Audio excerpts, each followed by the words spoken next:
Dustin here from Blazing Biddles, and today we're taking you on another walk around video. This is my dad's 84 K5 Blazer. You'll see him up there with us wheeling sometimes. As soon as I get my Blazer done, the brown one that I've showed you previously, we're going to take these things up in the mountain and we're going to go on a badass off-roading trip, see if we can get to 6,000 feet. So, here with us, we got my dad's 1984 K5 Blazer. We're going to start at the front, work our way to the back. I'll show you everything we did. We bought this thing. It was on some 33 Super Swamp with Thornbirds on some 14 wide welds. We found some 14 wide Alcoas, or these might be 12-inch wide Alcoas, but they're Alcoa wheels. We polished them up. They're 6-lug, as you see. Still half-ton front end. We got the Warren manual locking hubs. Got Toyo 37 open countries on here. We don't have hydro assist yet or anything, but he does have the lift link. Got some Rancho shocks, CFM Industries front bumper. Obviously the Badlands winch, because it's the only thing that fits here with the CFM bumper. As you can see, nice tight clearance there. This is the 12K. We do have a body lift. We have a 1-inch ORD body lift going down here front. We do have a dual steering stabilizer kit. We are going to go hydro assist on this eventually, but probably not till we get a 1-ton front. And we're going to keep these wheels, so I know they have 1-ton 6-lug outers now, so we're definitely going to go with those. My dad absolutely loved these wheels. Yukon hardcore diff cover in the front, so that way we can service it. No lockers up front yet. Got some airline for a vent. Just the regular Harbor Freight Fairlead. And then Traveler. These lights are so freaking bright. We got the Traveler lights here for the fog lights in the bumper. We are going to get some yellow covers for those. I don't remember what brand LED headlights he has. When we bought this thing, the engine was pretty much junk, so we went ahead and replaced the engine. Got a nice small block in there. Those are Patriot long tube headers. They clear this truck perfect. If you're looking for headers, looking for them to work, the Patriot long tubes are absolutely great.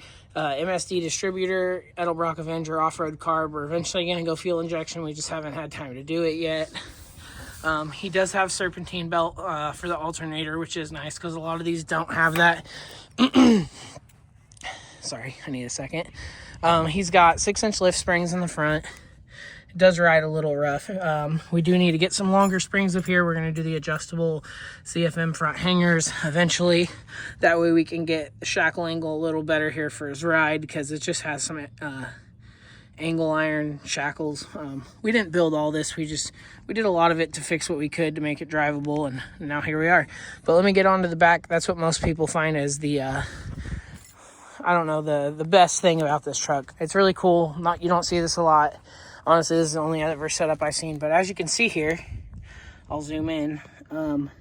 This is 6-lug, 14-bolt full float. So we do have a 14-bolt full float rear axle in here. We have the rough stuff 6-lug Toyota outers with half-ton brakes. It does have 6-inch lift blocks with the factory rear shackle hangers. We're going to get rid of the lift blocks here soon and do a shackle flip kit from CFM Industries, because let's face it, they make these trucks ride so much better. But Yukon hardcore diff cover back here as well. Have a Detroit in the rear, 456 gears on the 37. This thing just gets it. MP208 transfer case still. High angle drive line down here. So we have the high angle CV drive line because we were getting some gnarly vibration. And then we have a Summit exhaust kit with some Flowmaster Super 40s down here. Sounds absolutely beautiful. Interior, I'm not going to show you guys right now. It's a little bit of a mess.